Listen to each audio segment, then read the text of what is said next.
नमो नमः सर्वेभ्यः छात्रेभ्यः। अहम रीना माहुलकर संस्कृत अध्यापिका। छात्रों, आप सभी कुशल एवं मंगल होंगे, यह मैं कामना करती हूँ।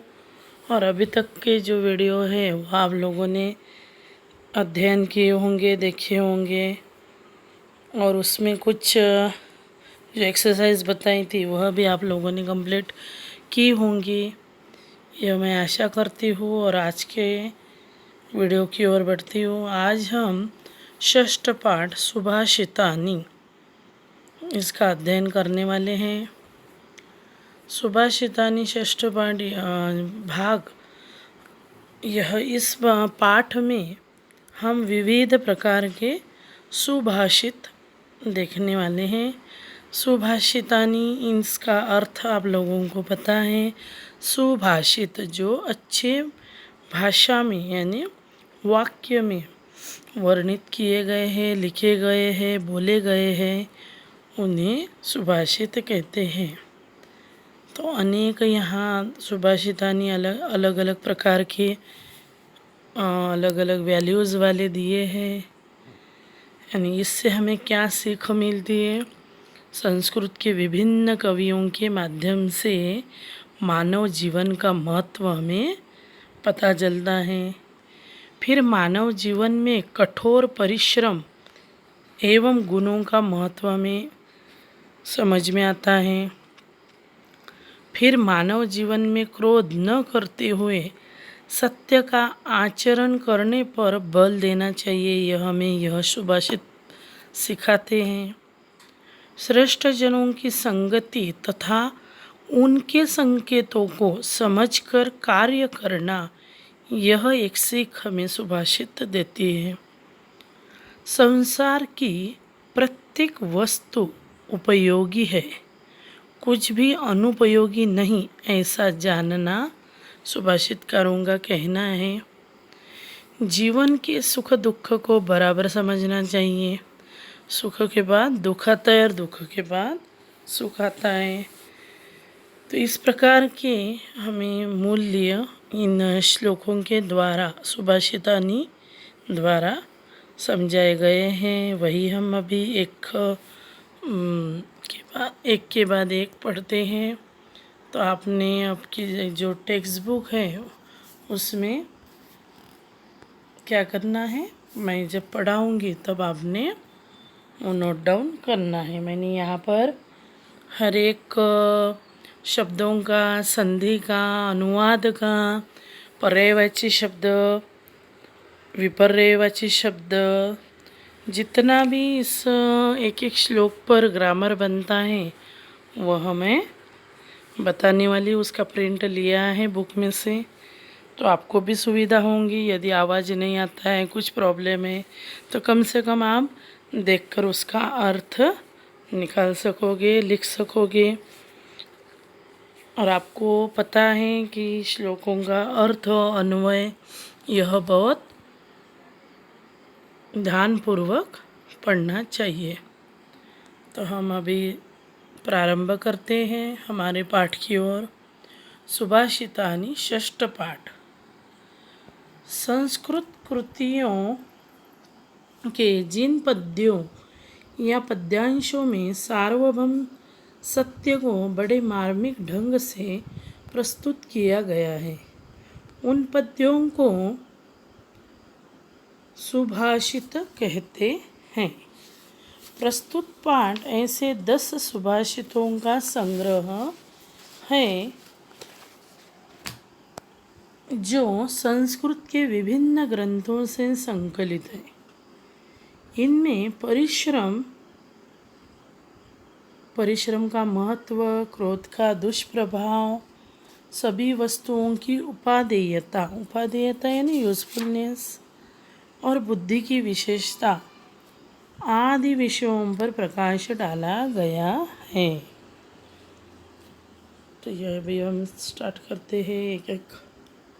फर्स्ट वाला श्लोक जो है सुभाषित पढ़ते हैं हम लोग। आलस्यम ही मनुष्याणाम शरीरस्थो महान रिपुः नास्त्युद्यम समो बंधुः कृत्वा यम नावसीदति। श्लोक ज़्यादातर जैसा है वैसा ही हमें पठन करना चाहिए। उसके बाद उसका हमें पदच्छेद करके पढ़ना चाहिए।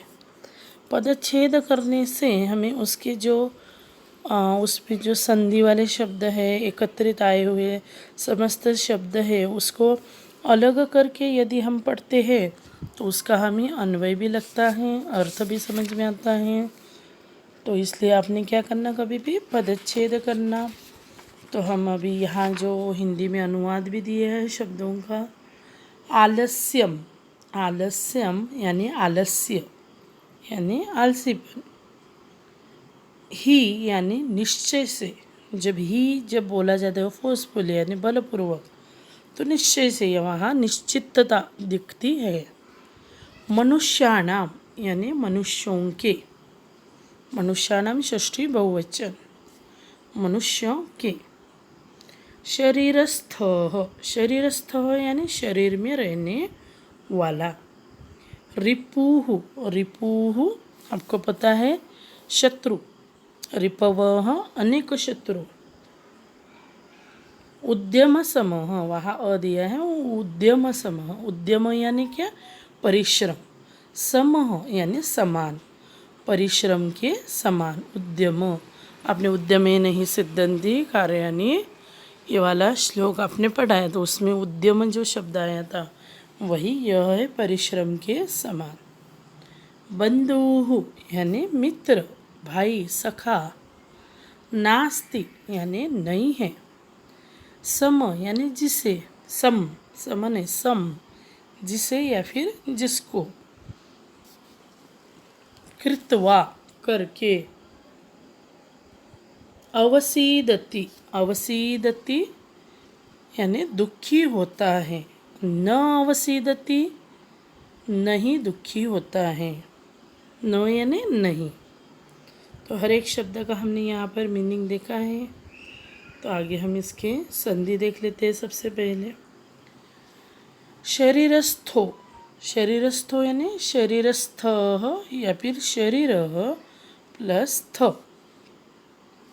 न अवसीदति, न अवसीदति यानी ना अवसीदति, नावसीदति। देन नास्त्युद्यम समो, न अस्ति उद्यम समो, न अस्ति उद्यम समो। फिर इसमें हमारे जो समास है वह कौन से समास यहाँ आकर गए हैं, यानी हमारे अभी परीक्षा में जो है उसमें से कोई है क्या, वह हम पहले देख लेते हैं। शरीरस्थ तत्पुरुष समास है यहाँ, शरीर में स्थित, तो यहाँ पर तत्पुरुष समास है हमें। कृत्वा यहाँ पर प्रत्यय आया है कत्वा, तो यहाँ पर यह भी आपने भाषिक कार्यों के लिए आपको इस प्रकार के क्वेश्चन की तैयारी हो जाती है। फिर और क्या आया है यहाँ, पर्यायवाची को शब्द आए हैं। आलस्यम यानी परिश्रमहीनः, रिपुः यानी शत्रु, अरि वैरी, न यानी नहीं, महान यानी विशालम, मनुष्याणां नराणां, अस्ति वर्तते, बंधु, सखा, सुहृद, मित्रम, यह सारे पर्यायवाची शब्द हैं। फिर विपर्य पदानी यानी अपोजिट शब्द कौन कौन से आए हैं वो भी हम देख लेते हैं।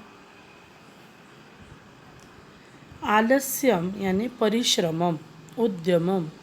अवसीदति यानी प्रसीदति, अवसीदति यानी दुखी होना, और प्रसीदति यानी आनंदित होना। कृत्वा करना, न कृत्वा नहीं करना। महान उसका अपोजिट हो गया लघु। उद्यमः आलस्यम, मनुष्याणां पशूनां। रिपुः यानी क्या, शत्रु, उसका अपोजिट गया है सखा, बंधु, सुहृद। अस्ति है, आसित था, न नहीं, आम हाँ। तो यह जो शब्द है वो आपको अच्छे से ध्यान में रखना है। अभी हम श्लोक की ओर बढ़ते हैं। उसका जो अन्वय है वह एक बार हम देख लेते हैं। अन्वय के बाद उसका हिंदी अनुवाद भी हम देख लेंगे। आलस्यम ही मनुष्याणां, तो आलस्यम ही मनुष्याणां शरीरस्थः महान रिपुः। तो पहले कैसा होगा अनुवाद? आलस्यम ही मनुष्याणां शरीरस्थ महान रिपुः उद्यमसमः बंधुः न अस्ति यम। उद्यमसमः हम देंगे वहाँ पर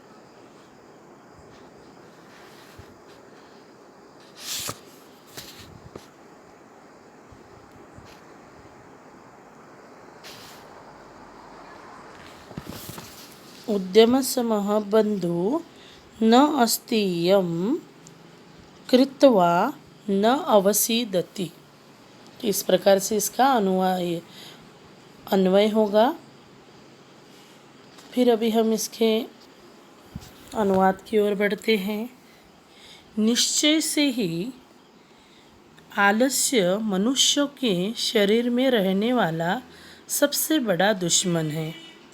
आलस्यम ही मनुष्यानाम यानी मनुष्य के शरीर में रहने वाला, शरीरस्थ यानी शरीर में रहने वाला, महान रिपु बड़ा दुश्मन है। यानी सबसे बड़ा दुश्मन कौन है? मनुष्य का आलस, जो अभी आप लोग बहुत कर रहे हो।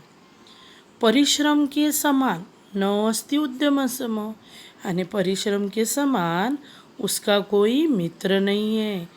न अस्ति यानी परिश्रम के समान, उद्यम सम बंधु न अस्ति यानी जो बंधु है, बंधु यानी सखा, जो मित्र है वो कौन है हमारा? उद्यम परिश्रम।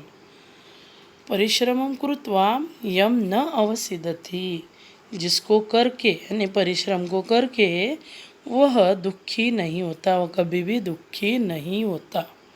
न अवसिदति यानी क्या? नहीं होता है। यानी परिश्रम करके कोई दुखी होगा क्या? नहीं।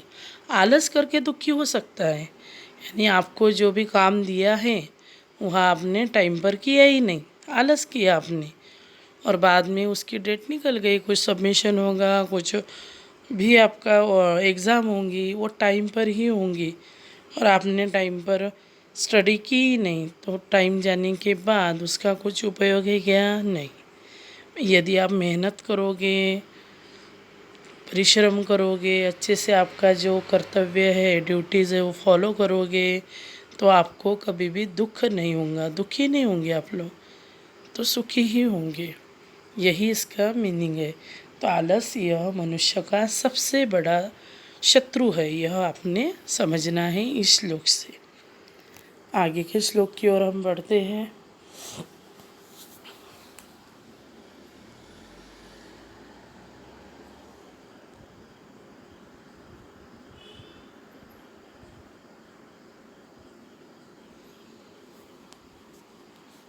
दूसरा श्लोक है गुणी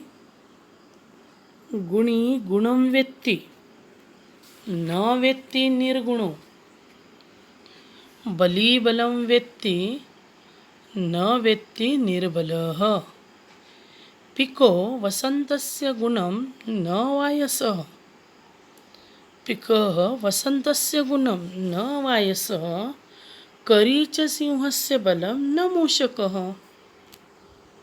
गुणी गुणम वेत्ति न वेत्ति निर्गुणो। तो अभी हम इसके एक एक शब्दों का पहले अर्थ जान लेते हैं।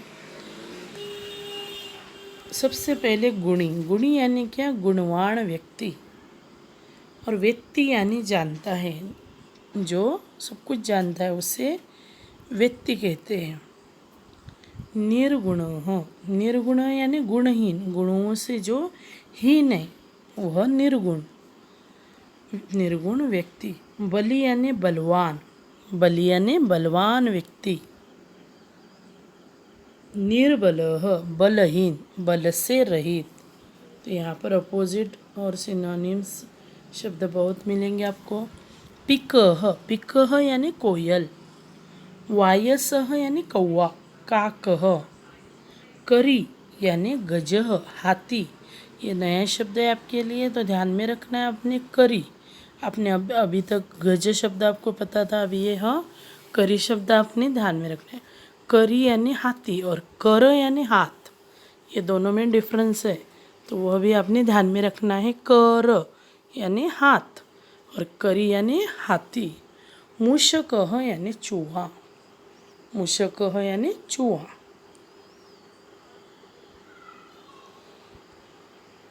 संधि विच्छेद देखते हैं, यहाँ पर दो आए हैं संधि।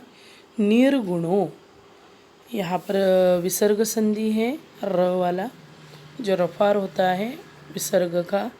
नी प्लस गुणः, नी प्लस गुणः निर्गुणो। नी प्लस बलः निर्बलः। समास विग्रह देखते हैं अभी। यहाँ पर अव्ययी भाव समास आए हैं जो हमें आए इस बार। निर्गुणम, गुणानाम अभावः इति निर्गुणम, जहाँ गुणों का अभाव होता है वह निर्गुणम, अव्ययी भाव समास। निर्बलम, बलस्य अभावः इति निर्बलम, अव्ययी भाव समास। बलस्य अभावः अव्ययी भाव।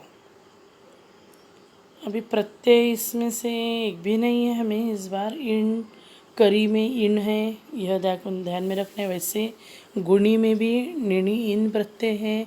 गुण से गुणी, कर से करी और बल से बली, यह इन प्रत्यय हैं।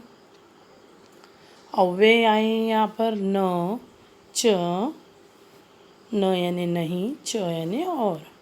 वेत्ति, पर्यायवाची शब्द देखिए अभी। वेत्ति यानी जानाती, जानाती। जन जानाती यानी टू नो, पता होना, मालूम होना। वायसः यानी काकः। फिर करी यानी गजह, हस्ती, यह हाथी के लिए शब्द है। निर्बलः यानी बलहीनः। वायसः काकः, बली बलयुक्तः। निर्गुणः गुणहीनः। बलम शक्ति, बल यानी क्या, शक्ति। वैसे हम विपर्यय पदानि देखते हैं। विपर्यय यानी क्या, विलोम पद, उसे ही हम अपोजिट शब्द कहते हैं। गुणी यानी गुणहीन, गुणी का अपोजिट क्या होगा, गुणहीन या फिर निर्गुणः। सिंह सिंहनी, वेत्ति न वेत्ति, पता होना न पता होना। करी करिणी, हाथी को क्या शब्द है, करी। हथनी को क्या शब्द है, करिणी। बली यानी बलवान और निर्बलः यानी बलहीन। बलम वही ताकतवर, शक्तिहीनम जिसमें शक्ति नहीं है। निर्गुणः यानी गुणी, निर्गुण का अपोजिट क्या होगा, गुणी। मूषकः मूषिका, मूषकः मूषिका। कर करी करिणी। सिंह सिंहिणी। यहाँ 3 शब्द आपको मिले हैं। तो अभी हम इसका अन्वय देख लेते हैं सबसे पहले।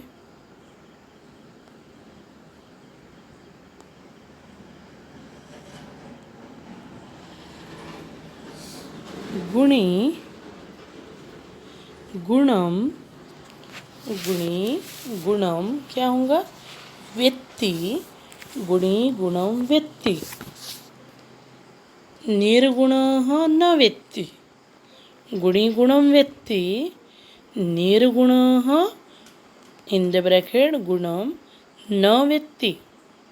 बली बलम वेत्ति। बली बलम वेत्ति।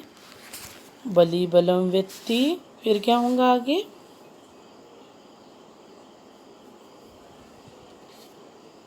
निर्बलः निर्बलः न वेत्ति। वसन्तस्य गुणं पीकः पीकः। वायसः न वेत्ति। सिंहस्य बलं करी। मूषकः न। सिंहस्य बलं करी, मूषकः न। ठीक है, अन्वय समझ में है। अभी हम इसका अनुवाद देख लेते हैं। अभी देखो, गुणी गुणम व्यक्ति, गुणी गुणम व्यक्ति यानी गुणवान व्यक्ति के गुण यानी गुणवान व्यक्ति गुण को जानता है, यानी गुण के महत्व को जानता है। गुणहीन नहीं जानता है। गुणी गुणम व्यक्ति, गुणवान ही गुण को जानता है, न निर्गुण व्यक्ति। निर्गुण व्यक्ति को गुण, ये जो सद्गुण होते, अच्छे गुण होते, उसकी भी जानकारी होती है तो उसे निर्गुण कहा जाता क्या? नहीं। तो निर्गुण को गुण के बारे में नहीं पता, जबकि गुणवान जो व्यक्ति होता है उसको ही गुणों का महत्व पता होता है। बली बलम व्यक्ति, वैसे ही बलवान व्यक्ति बल को जानता है। न निर्बल व्यक्ति, उसी प्रकार बलहीन नहीं जानता है। जो बलहीन है, निर्बल है, वह बल को कैसे जानेगा? इसलिए उसे निर्बल कहा गया है। पीकः वसंतस्य गुणम न वायसः, कोयल वसंत ऋतु में गाना गाती है, पता है ना आप लोगों को। जब वसंत ऋतु आता है तो कोयल की जो गाना गाने की उसको आदत है, यानी कू कू उसका जो आवाज़ है वह आम के पेड़ पर बैठकर गाती है। तो उसका महत्व, कोयल वसंत ऋतु के महत्व को, जो गुण है उसको जानती है। कौवा नहीं जानता है। कौवा करता है कि उस प्रकार से हरकतें नहीं। तो जिसको जिसके बारे में यानी वैल्यू पता होती है जिस चीज़ की, वही उसकी कदर करता है, वही उसका महत्व और अधिक बढ़ाता है। उसी प्रकार करीच सिंहस्य बलम न मूषकः, यानी हाथी सिंह के बल को जानता है, चूहा नहीं जानता है। चूहे को क्या पता शेर का क्या महत्व है और शेर कितना बलवान है। यानी जब वो सोया था, आपने वो कथा सुनी भी है, तो उसके ऊपर कूदता है, उसको सताता है। यानी उसको यदि पता होता कि ये शेर है, जंगल का राजा है और बहुत बलवान है और मेरे जैसे चूहे को तो वो एक झपट में खा लेगा, तो यह यदि उसको पता ही नहीं है, उसके गुण, सामने वाले के गुण ही आपको पता नहीं है, तो उसमें आपका दोष है नहीं। तो वह जैसे अभी निर्बल, गुणहीन, यह जो व्यक्ति होते हैं तो वह वैसे क्यों कहा जाते हैं? क्योंकि उनको अज्ञानी होते हैं, वह नहीं जानते हैं। उस प्रत्येक चीज़ का, पदार्थ का महत्व पता होना चाहिए, नहीं तो फिर उसके अपोजिट, जैसे गुणी आप निर्गुणी बन जाओगे, बली तो निर्बल हो जाएगा। तो इसी प्रकार से जैसे कोयल यह सर्वश्रेष्ठ है तो कौवे को नीच कहा जाता है, तो उस प्रकार से आपकी कैटेगरी भी उसी प्रकार से क्या हो जाती है, तुलना हो जाती है, कंपैरिजन चालू हो जाता है। तो इस प्रकार से हमें हमेशा गुणों की कदर करनी चाहिए, महत्व करना चाहिए, वैल्यू देनी चाहिए। तो इस प्रकार से आपने हमेशा ध्यान में रखना चाहिए। ठीक है, तो आगे हम बढ़ते हैं। एक बार मैं इसका अर्थ बता देती हूँ। गुणवान व्यक्ति गुण के महत्व को जानता है, गुणहीन नहीं जानता। बलवान व्यक्ति बल को जानता है, बलहीन नहीं जानता। कोयल वसंत ऋतु के गुण को जानती है, कौवा नहीं जानता है। और हाथी सिंह के बल को जानता है, चूहा नहीं जानता है। ठीक है, हम थर्ड श्लोक की ओर बढ़ते हैं।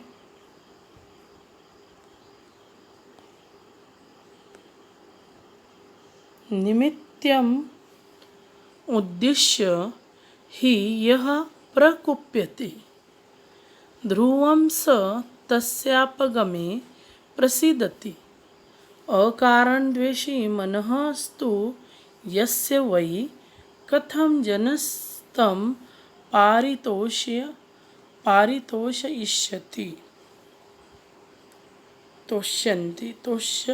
पारितोषयिष्यति। सबसे पहले इसका पदच्छेद देखते हैं। निमित्तम, निमित्त में यानी कारण को, क्या निमित्त हुआ यानी क्या कारण हुआ। उद्देश्य यानी एम, उद्देश्य करके ध्यान में रख कर। ही यह व्यय है निश्चित निश्चित रूप से। प्रकुप्यति, देखो कुप कुप्यति यह धातु है यहाँ पर, यानी गुस्सा आना, क्रोध करना। इसको हमेशा चतुर्थी विभक्ति लगती है, उसको उपसर्ग लगा है प्रकुप्यति, क्रोध करता है। ध्रुवम यानी निश्चय से, ध्रुवम यानी निश्चय से, ध्रुवता राज्य से वह स्थिर होता है, उसी से ही यह वे लिया है ध्रुवम, निश्चय से। सह वह, तस्य उसका, उस कारण के, षष्ठी विभक्ति है। अपगमे समाप्त होने पर, प्रसीदति प्रसन्न हो जाता है। अकारण द्वेषी, बिना कारण के द्वेष करने वाला। वही यानी निश्चय से, यह भी एक अव्यय है।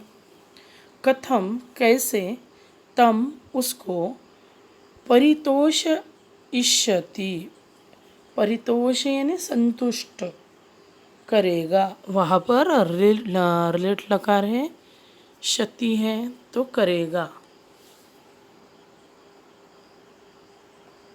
अभी हम इसमें आए हुए संधि देखते हैं। निमित्तम उद्देश्य, निमित्तम प्लस उद्देश्य। मनः प्लस तु मनस्तु। तस्यापगमे, तस्य प्लस अपगमे। जनः प्लस तम जनस्तम, वहाँ पर जो विसर्ग है, विसर्ग का क्या हुआ, स हुआ, जनस्तम। समास यहाँ पर आया है बहुव्रीहि समास, जो इस बार आपको नहीं है, और नए तत्पुरुष समास भी नहीं है, तो हम ये बिना कारण पढ़ेंगे नहीं। फिर हम आगे देखते हैं। यहाँ पर जो प्रकुप्यति मैंने आपको बताया था, यहाँ पर जो प्रत्यय है उसमें प्र प्लस कुप, कुप्य दिखा है ना आपको, कुप्यति, तो वहाँ पर ल्यप प्रत्यय है। फिर अव्यय आए हैं यहाँ पर कथम, ही, कथम यानी कैसे, ही यानी निश्चितम। पर्याय पदानि देख लेते हैं हम, अभी इसके मीनिंग देखेंगे। निमित्तम यानी कारणम, प्रसीदति प्रसन्न भवति, आनंदित होना। प्रकुप्यति अत्याधिक क्रोधम करोति, बहुत अधिक क्रोध करना। मनः यानी चित्तम। फिर ध्रुवम, ध्रुवम यानी निश्चितम, अकारण कारण रहित हो। जनः यानी नरः। अपगमे यानी समाप्ति। परितोष इष्यति, संतुष्टम करिष्यति, यानी सेटिस्फेक्शन करेगा। उद्देश्य यानी लक्ष्य, जिसे हम एम बोलते हैं। विपर्य पद देखिए अभी। निमित्तम अनिमित्तम, अपगमे प्रारंभे, जनः पशुः, प्रकुप्यति हर्षितः भवति, प्रसीदति कुप्यति, अवसीदति, पहले श्लोक में आया है ना, अवसीदति। परितोषयिष्यति अपरितोषयिष्यति।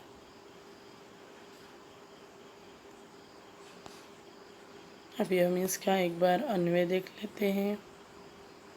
अन्वय देखने के बाद इसका अर्थ देखेंगे। यह निमित्तम उद्दिश्य प्रकुप्यति, सह तस्य अपगमे ध्रुवं प्रसीदति। यस्य मनः अकारणद्वेषी तं जनः कथं परितोषयिष्यन्ति, तं जनः कथं परितोषयिष्यति।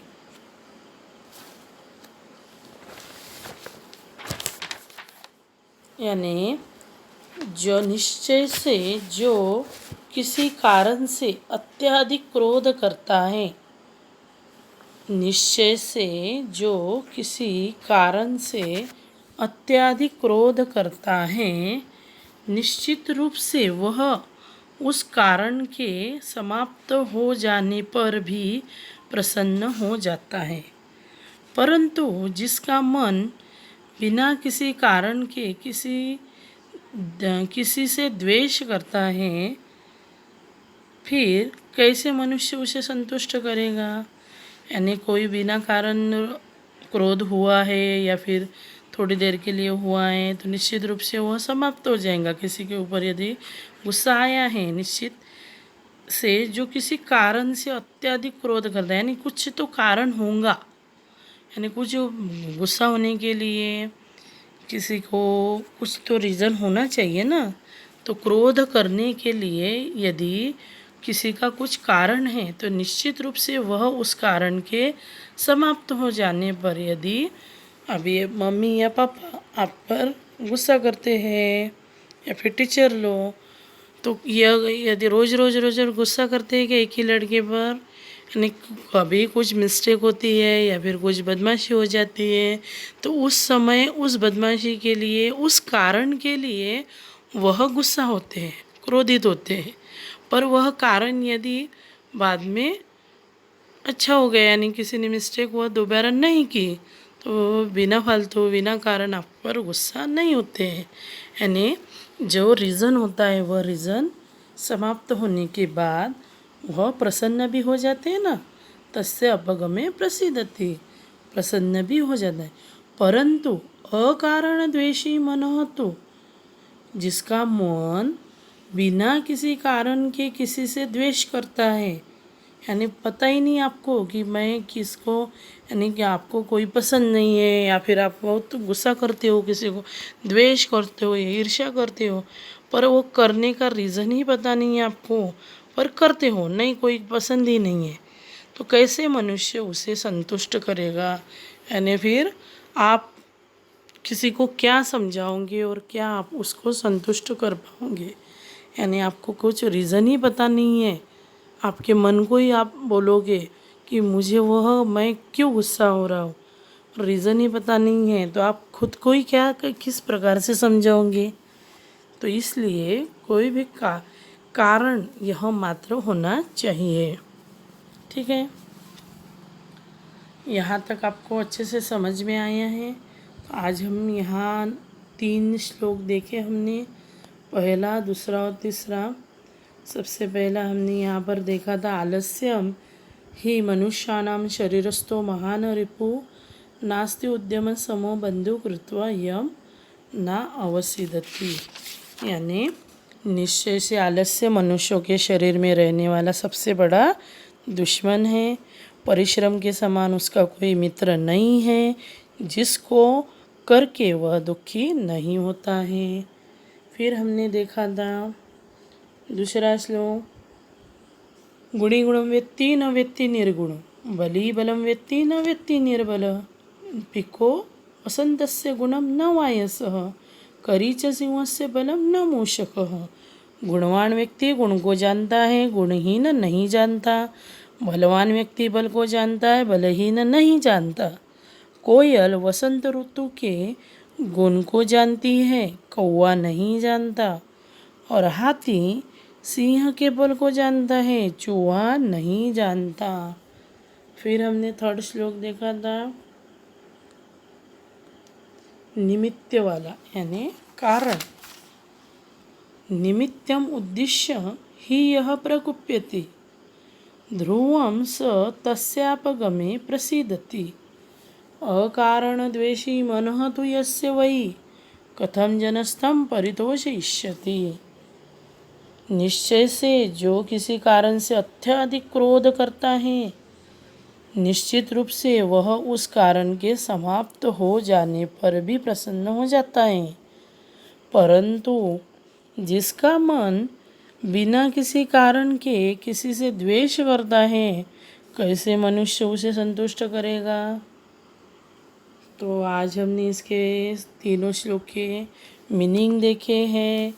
पर्यायवाची शब्द, विलोम शब्द, संधि, प्रत्यय भी देखे हैं और हमने समास भी देखा है। अव्ययीभाव समास आया था, तत्पुरुष समास आया था। तो यहाँ सारा हमने यहाँ पर भाषिक कार्य भी देखा है, मीनिंग भी हमने हिंदी में देखे, अनुवाद अन्वय भी जाने हैं। तो आपने नोट डाउन करने हैं नोटबुक में, और आगे जो एक्सरसाइज आएंगी इसके ऊपर वर्कशीट में असाइनमेंट में डालूंगी, तो उसका आपने अभ्यास करना है। बहुत बच्चे कर नहीं रहे हैं, 10th स्टैंडर्ड है, बोर्ड की एग्ज़ाम है, भूलना नहीं है। तो जो पद्धति हमने अभ्यास की करी है उसी प्रकार से आपने उसी टाइम पर वह करना है। तो यहीं पर आज हम रुकते हैं और आगे के वीडियो में हम आगे के जो सुभाषित है वह पढ़ेंगे। तब तक आपने शब्द के अर्थ और संधि और पर्यायवाची शब्द और विलोमी शब्द नोट डाउन करके बुक में रखने हैं। और जो असाइनमेंट पर भेजा करो, मेरे पर्सनल नंबर पर मत भेजा करो, वहाँ मैं चेक नहीं करने वाली हूँ। जो answer sheet teacher parent app पर भेजेंगे उनका ही मैं चेक करने वाली हूँ। ठीक है, ओके, धन्यवाद।